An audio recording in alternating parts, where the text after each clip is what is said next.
Yo, what the deal is? It's T-Money, as you well know, and this here is the T-Money Podcast joint. We're in the building, chilling, cooling, maxing, and relaxing. I can use all kind of words to talk about how cool this show is, but let me tell you something. We're going on 3 years, and I want to first say thank you to all our viewers, man. Keep watching because we're gonna have more amazing programming coming up, and we're gonna keep doing what we do. But right now, I want to introduce somebody. They're co-hosting for me today because our girl Stax Cadero is not here. She's doing a play. Can't wait to see that. But my girl Lex Brooke is in the building, all the way from Brooklyn. Hey, Brooklyn in the building. What's up, Lex? What up? What up? How you doing? How's it going? How you doing? Good. I'm doing good. Okay, Yeah. good. So talk to us a little about what you're doing because you and your crew are popular DJs in the city here, and talk to us a little about what you're doing, and how things are working for you, and what brings you here today. Well, yeah. So I'm originally from Brooklyn, and now I'm staying in Jersey. So I'm close enough. Okay, no question. Yeah. No question. But so basically we are we have our crew that does certain events and private events here in New York and New Jersey. We travel out state as well. And sorry. That's okay. A little nervous? A little bit? It's okay. So pick this here. So this is what we're going to do to make you nervous. You're going to stop. You're going to drink that little drink right there to make you feel a little better, all right? That's called Brooklyn Blue, right? So talk to us a little about Brooklyn Blue and, where people can get it from. And, Brooklyn Blue is one of the sponsors here on the T-Money Podcast joint. And, we've been rocking for a couple of months now, and I'm very pleased with them, right? Yeah. So speak to us a little about Brooklyn Blue and tell us what it's all mixed with, and why it's so good, and why we should buy it, and why. Well, Brooklyn Blue is an amazing drink. It's a premixed cocktail. Was made with Puerto Rican rum, coconut rum cream, and pineapple. It's best served over ice. And you could follow us at the Brooklyn Blue Cafe. Creative. Okay, no question. So listen, today, and don't worry about being nervous because I've been doing television all my life, and sometimes you get a little nervous. So don't look. If somebody try to judge my girl, don't even drama. I'm gonna come see y'all, son. Don't even try to play us, son, because she got a little nervous. That don't mean jack, because she's special. Follow her at Lex Brooke. DJ Lex Brooke on IG. Yeah, follow her on DJ Lex Brooke on IG, and she's phenomenal. She's a really, really, really talented person. And thank you for coming today. Thank you for coming today. That's right. Just relax. We here. We friendly. You know what I mean? Yeah. So, but let me tell you. Today we got my man at 50 grand in the building. You know what I mean? Salute to the soldier, my man from Nice and Smooth beat in the house. What's the deal, homie? What's up, deal? What up, family? Family. Also, what's happening with your brother? Oh man, holding it steady. Yeah, that's right. Like Freddie. You know what I mean? That's right. Right. What's happening with you, man? Man, listen, I'm glad you're here. Yes, sir. I finally got you here to talk to you, man. And I just want to get into so many things. Yes. Yes. And usually what we do on the show is we, all our guests, for the audience sake. Right. Because I know pretty much a lot of your history. I'm one in certain, there are things that I don't know, right? But we're going to go back to the very beginning. Okay. You know what I mean? Okay, Talk to us, before the hit records, before the fame, before before all the things, that transpired with your career. Right. Talk to us a little about your humble beginnings, where you from originally? Absolutely. All right, I'm from the Bronx, man, the boogie down. Oh, no you doubt. Know what I'm saying? The BX in the building. BX in the building. What part of the Bronx you from? Man, I lived all over the Bronx. Oh, okay. I started out in the South Bronx. I was on okay. Finley Avenue. Finley, okay. Yep. I'm familiar with Finley is. Finley 165. And then I moved over to Mount Eden. Oh, okay. I went from Mount Eden to 233rd. So I lived in the North Bronx uptown. Right. 233rd, 183rd, 198. Boy, I was Oh, bouncing. you was I was all over. So you represent the Bronx 100%. 100%. I was born in Bronx, Lebanon. Oh, okay. Well, there it is. So you're definitely from the Bronx. You can't say you're from someplace else. Right. That's right. I mean? I'm a Long Island dude, but I lived in different boroughs. Right. I'm always going to be Long Island, LI to the fullest. You know what I mean? That's right. But I respect the boroughs, man, because I lived there. You know what I mean? So I got my ghetto pass Oh, yeah. Trust me when I tell you. But yeah, so you were born in Bronx Lebanon, right? Yeah, born in and Bronx. What high school did you go to? But I went to Chelsea High School. You know, that was downtown No, Manhattan. all the way downtown? Yeah, I went because guess what? A couple of reasons there, T. So explain this to me. Let me break How'd it down that to you. work? Okay. Look, I was always in my bag, man. I always was like, maybe I could attribute it to my older brother, my brother Mike. He sparked my imagination from young. So he'd always take me to the movies and take me different places and okay. Open your mind up to open different my things. mind to constantly. We'd be down in Midtown on the Deuce at the movie theater. Then he'd take me to like ice capades. Like he just showed me stuff, right? Like it's bigger than the block. Right. At that time, you know, the 70s, the Bronx looked like Beirut. Yeah, the Bronx was. You dig? Yeah. So I commend Mike. Peace and blessings be upon him. He just passed. Right. But Salute, man. Oh, man. But for him, he was an artist as far as drawing. Amazing. Right. And so, you know, the point is he got me into comics when I was young. You know, like he did all of those type of things. And so as I was going through my adolescence, 'cause I had 4 older brothers, but that's another story. Yeah, oh yeah, I'm the youngest. You know what I'm saying? See, But, something that I didn't know there. oh man, right. oh my God. And then when we get into hip hop and the disco fever and going to clubs, my 2 brothers, they called them Shake and Blue. They was like street legends. Everybody knew them spanning from the Bronx to Harlem. What? Yeah, woo! Shake and Blue? Shake and Blue, baby. Okay, salute to Shake and Blue all day. Salute to Shake and Blue. And so, but Mike helped me with that expansion. Right, and so by the time I got to high school, I was taking an assessment. I said, you know what? I love the girls. Because, you know, you get girl crazy, you know, like 9th, 10th grade. I was like, where they at? I was in my bag. You was chasing. Woo! So I was like, I said, wait a minute, let me face reality here. Right. I said to myself, like my mom's, peace and blessings be upon her, she wanted me to take a trade, like learn a trade, right? So she'd be speaking that trade in my ear. I'm like, all right, Mom. I end up making skill trade. You know, I ended up making a record skill trade. But in her dimension at that time, she just was like, look, learn a trade. I'm listening to her in one ear. I said, yeah, I do kind of know. I'm taking you in, Ma. I said, then I'm like, I was popular. So I'm like, if I go to any of these local schools, I'll never get out. I'll never get out. I had to face that reality within myself. You had too much going on around your ways to go to school there. Right. Your attention wouldn't be on school. Exactly. That's facts. And all the girls. So I was facts. like, I got to get out of here. Right. I got to go somewhere. So boom, I ended up going down to vocational high school, which was Chelsea. Yeah. I learned a lot about electrical installation and all of that, right? So I was in that bag. Fine. Here's the interesting part.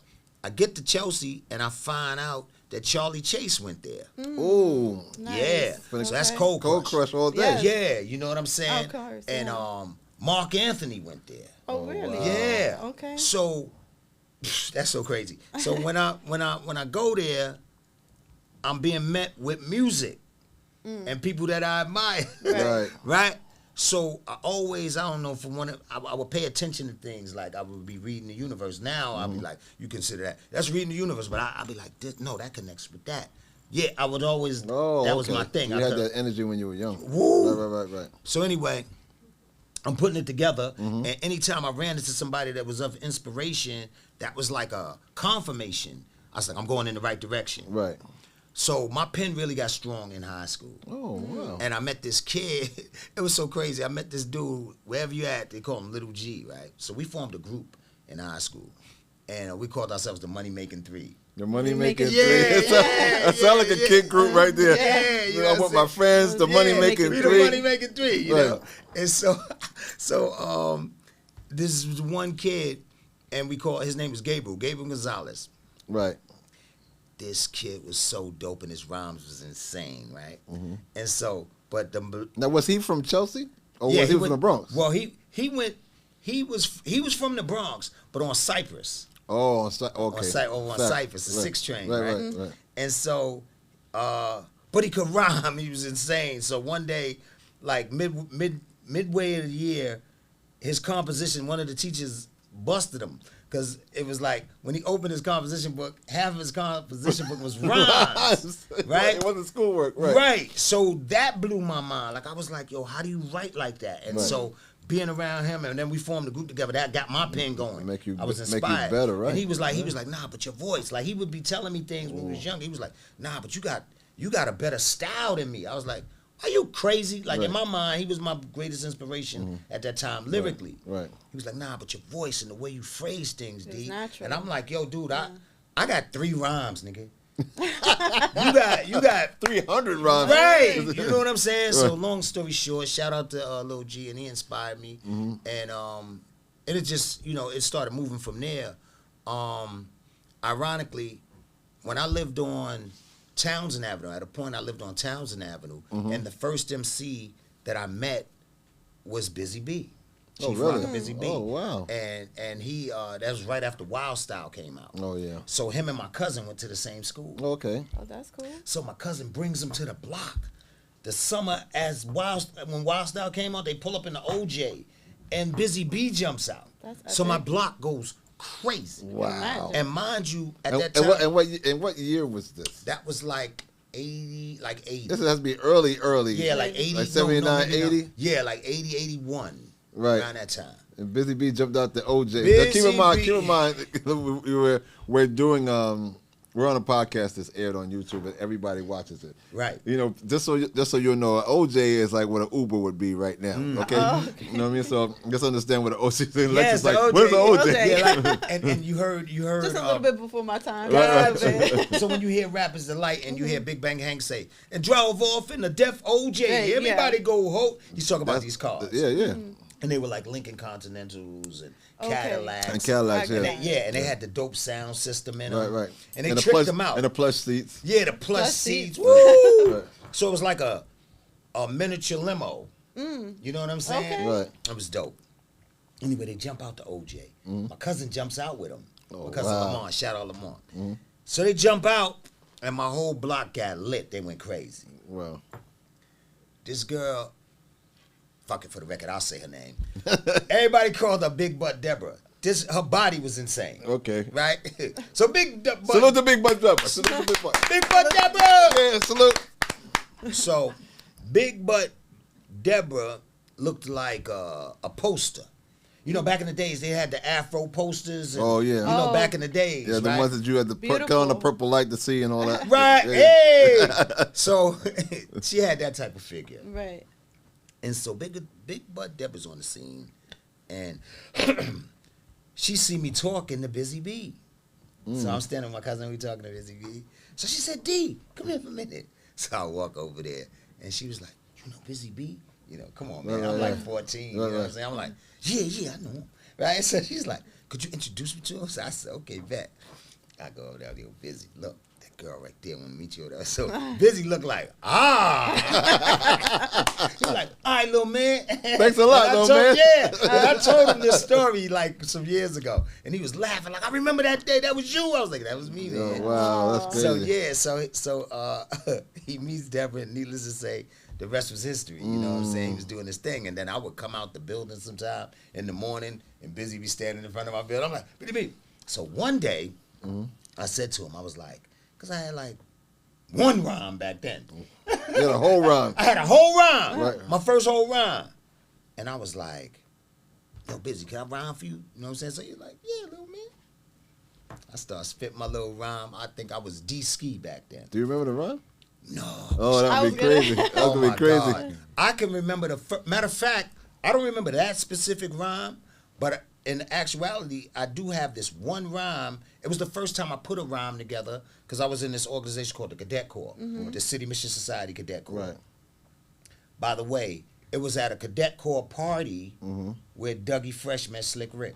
That's another story. Oh, wow. Oh, dude, I done wow. seen a Wow. lot. Okay, So, that's yeah. a whole nother show. We'll do that. That's a whole other show. Yeah, that's what's up. Origins. We Right. can call that one Origin Origins. facts. Yeah. Facts. But switching back, this community situation, they gave the kids a lot of opportunities and Right. took us places and took us to Muhammad Ali's training camp, all Oh, of this type wow. of stuff Yeah, when yeah. we were kids. You know what I'm saying? Right. And so, so I'm in the Cadet Corps. I'm a youngin', so they had the different companies. So they had the youngest cats were called A&D. That was A&D company. So I was an A&D company. Okay. But every Friday, this was in the summer academy. They called it the summer academy. So it was what you did over the summer with them. Right. Now I'm getting to this rhyme for y'all. So now so everybody on Friday would have their chants. I don't know, you know, like, Okay. to close the day out, to close the weekend out. Right. So everybody had their chants and their joints. And I'm like, I don't know, in my little head, I'm like, man, we gotta have a chant, man. Uh-huh. I don't know, it was just crazy. Right. Dude, I made up a chant, and then from that chant, it's a rhyme where I say, like in the line, I say Super Duck. So everybody started calling me Super Duck after this. All right. I'm gonna tell you the rhyme. Okay, here we go. You ready? Y'all ready? Y'all ready for this? This is the first one here we go. Smooth B ever wrote. Okay. I was like 10. Facts. I come on, Okay. I go. I want to hear this right Oh now. yeah, I go. 1, 2, 3, 4, 5. A and D don't take no jive. 6, 7, 8, 9, 10. We gonna back it up. We gonna try it again. Now I would say something like, "Yo T," and then they go, "Yeah." I said, you know you down with us. You know you down with us. And when I'm up, I'm Super Duck. I'm Super Duck. And when I'm down, I'm James Brown. James Brown. 1, 2, 3, 4, 5. Oh, That's crazy. Yeah, that's the first joint I ever And wrote. how old Facts. were you? I was 10. It was 10? 10. 10. Yeah. But let me tell you something. That's fire right now. Yeah, right? We got to make a record with that. I'm Super Duck. Super Duck. No question. So that was like, that became the thing. They was calling me Super Duck, man. Wow. Yeah, but that was my first So joint. moving forward. Yeah. So Cheers. salute. Cheers. Brooklyn Blue salute. Thank you very much. Brooklyn That Blue. keeps the vibes going, keeps the energy flowing. You Come feel me? on, baby. So but Pete, Okay, so so go on, now, at some point, you meet Greg at some point, right? Yeah. So talk to us a little about how you and Greg actually met. Did you guys immediately become a group, or was that something that you eventually did, or what was the energy like? Oh man, I gotta bug you out now. I'm gonna touch on something because it weaves it all together, right? Right. These are some things that people don't know about me. Mm-hmm. Before I met Greg, I went on tour with Bobby Brown.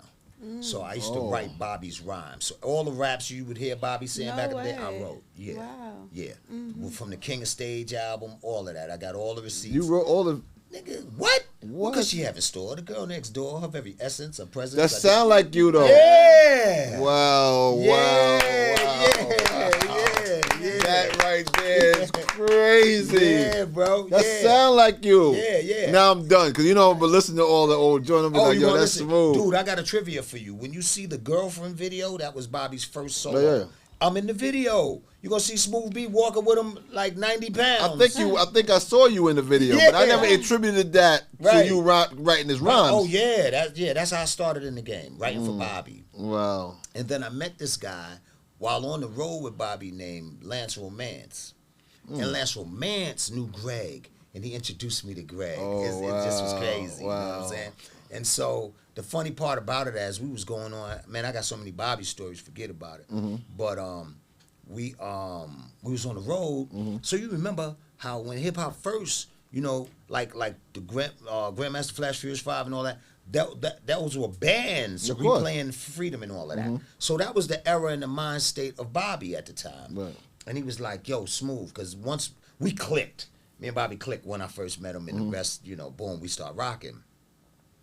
He was like, I'm going to be your producer. And he was like, I got some ideas, because he had the dope band, New Edition band and all that. And he was like, we're going to, because he heard my rhymes, and he was just like, oh, shit, that over a band playing over them rhymes.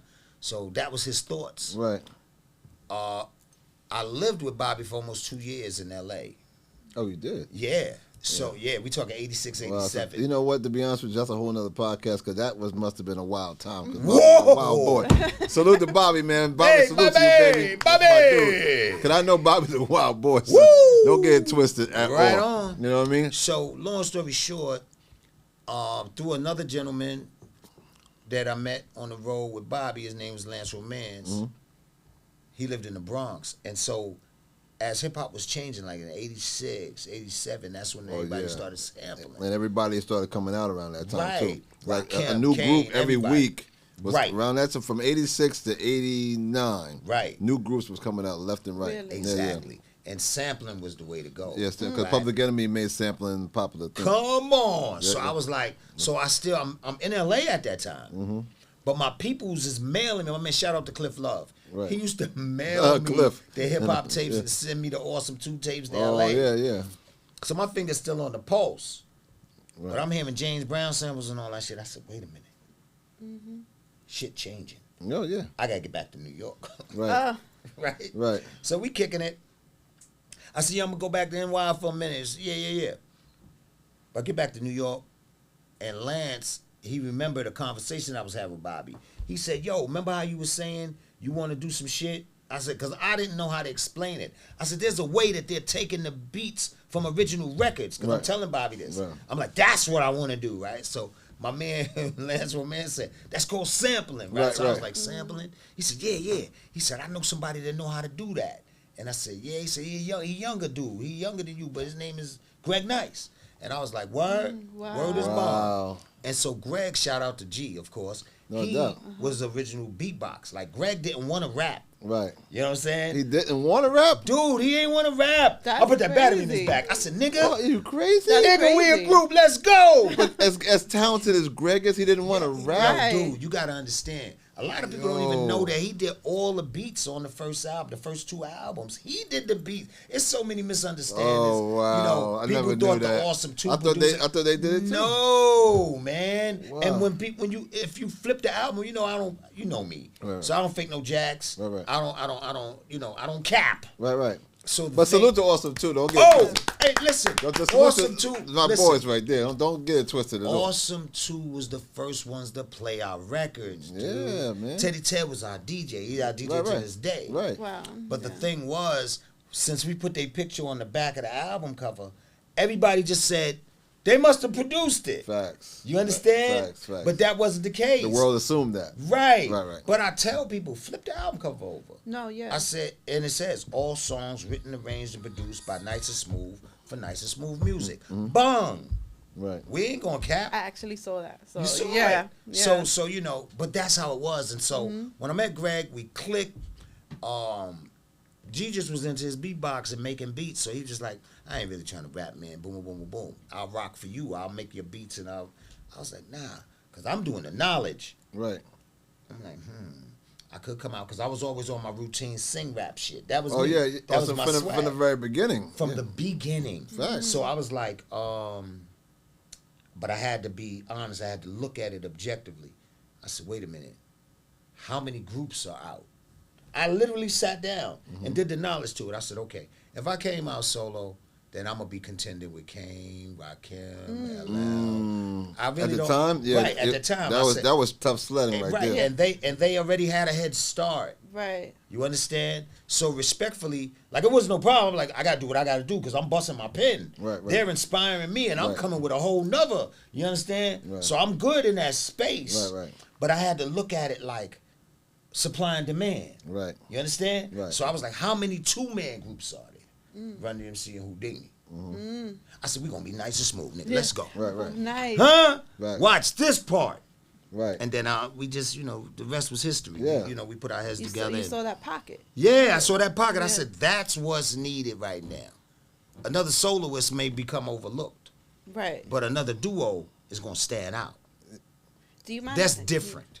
Do you mind if I bring you back? Yeah, go ahead. Back to being 10. Yeah. Because I saw that, if it's true, at the age of 10, you witnessed a battle between Grandmaster Flash and DJ Kool. Yeah, that's a fact. So how was that? Because for me, the way I love hip hop and the way I grew up in it, I couldn't even imagine Yo, seeing that live. let me tell you something. That's good trivia. All right. Okay, so back, I lived on Townsend Avenue. Oh, right. So one of my boys, his name is Tony Hines, peace blessed be upon him. So he was 3 years older than me. Mostly all my friends was older than me at the time, right? So he was like 3 years older than me. He's 13, I'm 10. He go, yo, D, you want to go to the jam? And I said, what's the jam? What is that? What is that? What is that? He said, over in Taft Schoolyard, man, the jam is going, they playing music and Taft everything. High School? Yep. Oh, wow. Taft. That's where I first saw Herc and Flash. I go with him to the jam. I got my Mickey Mouse watch on. 8 o'clock is my curfew when the street Lights come go on. on. Huh? Yeah. Wow. No better, nigga. And you got to get home. You better be home. So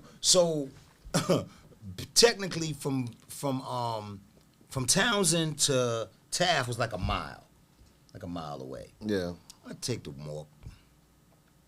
I'm there, but when I get there, it's like, imagine to a 10-year-old. So it's still like it's like early, it's like maybe 5 o'clock, about 6 o'clock. Okay. So the sun is just going down a little bit. Right. But as we approach it, I'm hearing this music, and I'm hearing like Apache. Bam, bam, Yeah. bam, bam, bam, bop, bop, bop, bop, bop, bop. I'm like, yo, what the fuck is that?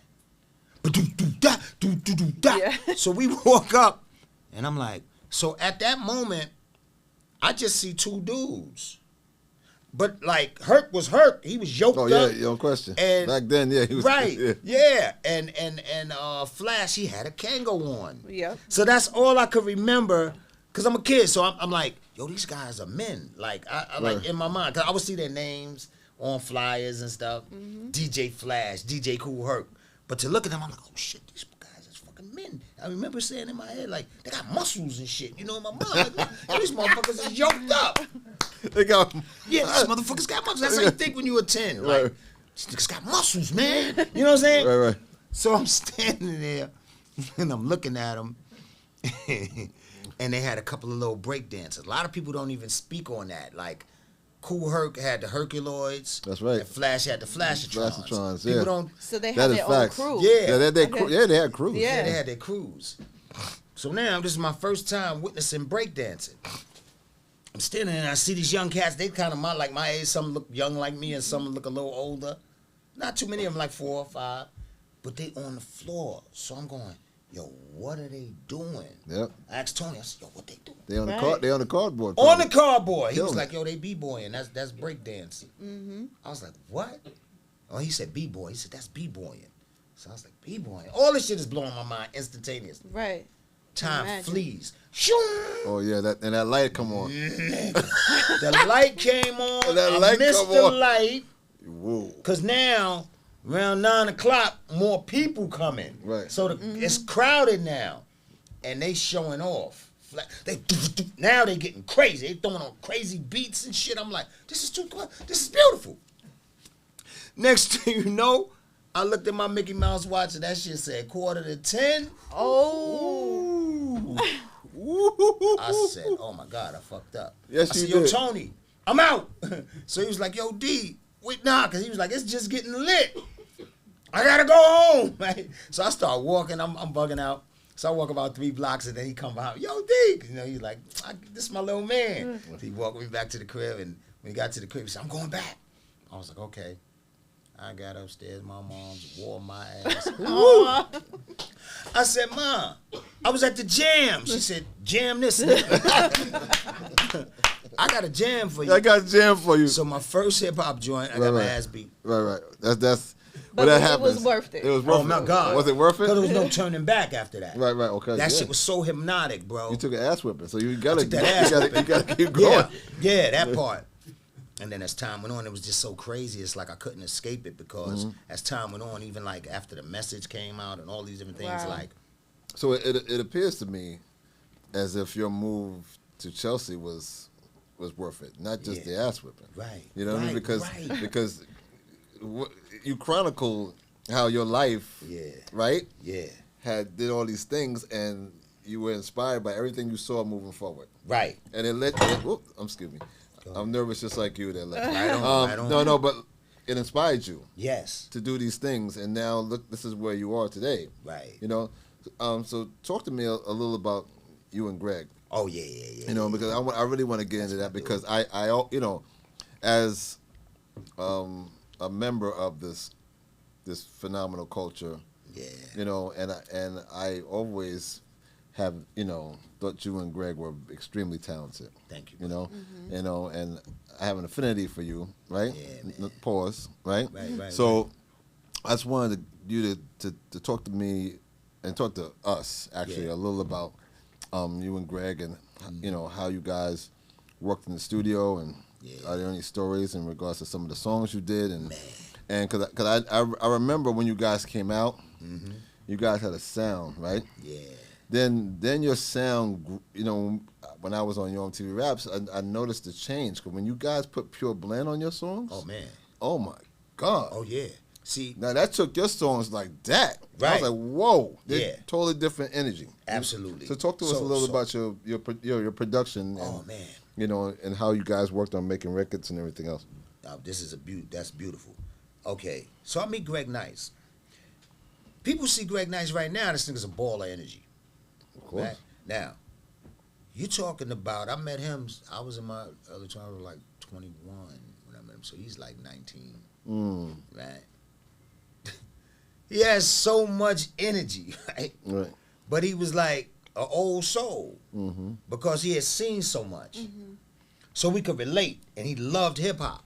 Right. So it was like we put pieces of the puzzle. Like I could tell him stories like seeing Flash and Herc and Melly Mel, you know, going to Melly Mel house with friends. I could tell him my stories, and then he could tell me stories about him being with Tito from the Fearless Four and how it was like he was in those circles. Right. So he was in the.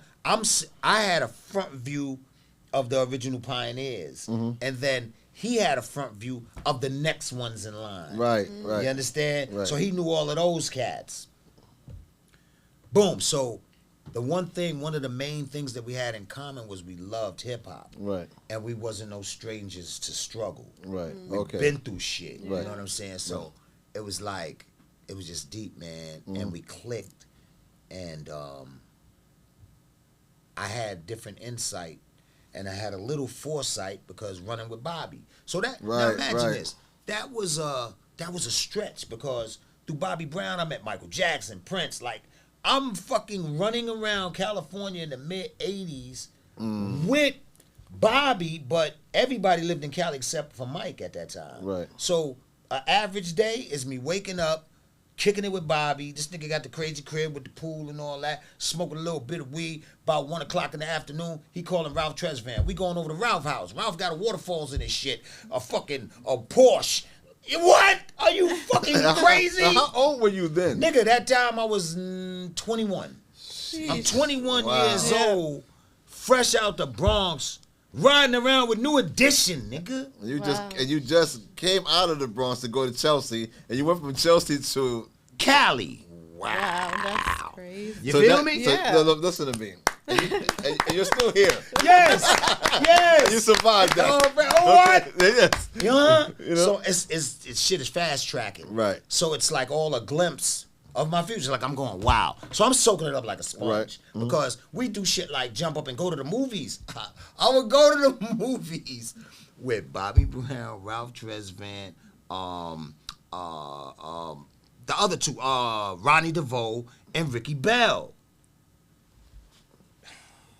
And Lou Ski from Soul Train. Lou Tall, Ski, light skin. yeah. Lou Ski from Soul... No. Lou Ski from Soul Train and Peace and Blessings, Prince Marky D.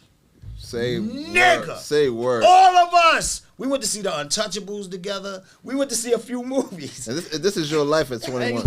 At 21. Imagine. Wow. Imagine. Right? Wow. And all I Crazy. can remember, one of the most vivid memories was like, man, I wish my motherfucking peoples could see this. Right. Like, I wish my... Because my you're group- not in the Bronx. You're all the way 3,000 miles away. Which I is, was like, I wish my friends could see this. and this is shit. before cell phone cameras and social media. Come and, on, you know, you can't show every step. You can't show the steps. Right. But it's the experience. Right. So I'm literally seeing firsthand how pandemonium is. These is them dudes. Yeah, no So we question. doing shit like sneaking through the side door into the movie theater, watching the movie. Then right before the movie go off, all right, we gotta get the fuck out of here. Yeah. I'm sneaking out the side entrance with these niggas. I'm like, this is crazy. Right. But somehow we get out.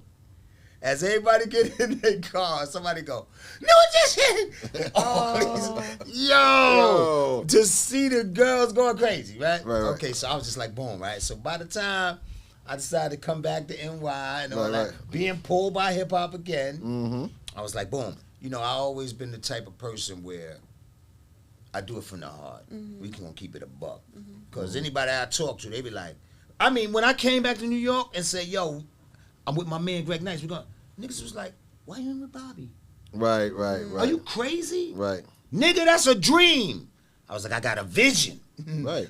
It's more than a dream. You know, a lot of people don't. A lot of people never see that. Right. You see it. Right. You know, your place was here, and you were Right. supposed to be with Greg. Exactly. Not with Bobby, because Right. Bobby, you know, He had a whole nother energy. Yeah, like you- his, you know, right. It, yeah. it wouldn't have been the authentic hip hop Right. that I knew inside. Facts. It would have been fly shit. But it wouldn't even been yours. It would have been Dude, Bobby's. Right. I would've Bobby would got have a- always been the first thing. It wouldn't have been you. Come on, I would have got a big budget and all that wild shit. But what's more important? Yeah, yeah. I got the budgets that made the paper, and I got the fame. Right. But it was something inside. It was like, nah, nigga. And Bob respected that. He was Right. like, nigga, I love you. You my brother anyway. However you want to do it. And that's why he jumped on records. Like he was on Return of the Hip Hop Freaks. Right. That's my brother. I just talked to Bobby like 3 weeks ago. Shout out to B Brown. Yeah. Salute to Bobby Brown, You man. know what I'm Bobby, saying? Yeah. the legend Bobby Brown, no question, brother. Man, you know, so now getting back to Greg. So we building. Check out. This is some heavy shit right here. Last time I saw Bobby, he had peed in the police car. Oh, that was a ride. That was Yeah, back. yeah, that's the last time I saw. And me and Ed Lover was talking to him in the park. But he salute to Bobby. But anyway, let's move on from Bobby. Right, Yeah, all right, yeah. Because that's a movie. That's my brother. That's my But that's we my can go guy, on. man. No so question. now, here's the kicker. So, where was I? I was talking about Greg. We first met. Okay, so kick it. Lance Romance introduced me to Greg. That's facts. Brings me to his crib, right? Lance Romance lived in this brownstone on Morris Avenue. He brings me to the crib, and Greg is there with this guy named June Love. June Love was one of the original members of the Kango crew. Shit runs deep, Right. right? So they there, boom, boom, boom, we kicking it, and we get in the cipher. So Greg started doing the beatbox. And this is my first time meeting him. But the way he doing them beats with his mouth, I'm like, yo, that nigga nice. Yeah, of He course. doing the beatbox, boom, boom, boom, He boom. do it to this day. Right. He kills it. He kills Right. it. And me and June start rhyming. Shit was crazy. And June's style was crazy, like his voice. And we go, after about 10 rhymes in a piece, it's solidified, like, you a bad motherfucker. You too, nigga. I was like, yo, one day we gotta, I said, because I'm dolo, I'm on my dolo shit. I fucking with Bobby. Because at that time, I was home for like a week and I was going back on the road with Bobby. Mm-hmm. So then after that point, it went into stories. Like, yo, what it's like to be on the road? And I'm telling them stories and shit. Right. And I was like, you know what? But it was a special moment. Mm. And I was like, when I come back, I want to do a song with y'all niggas. I said, we just got to do something together. And then after that, we do what we do. So he was like, all right, bet. It's the T-Money Podcast, Jordan. There it is.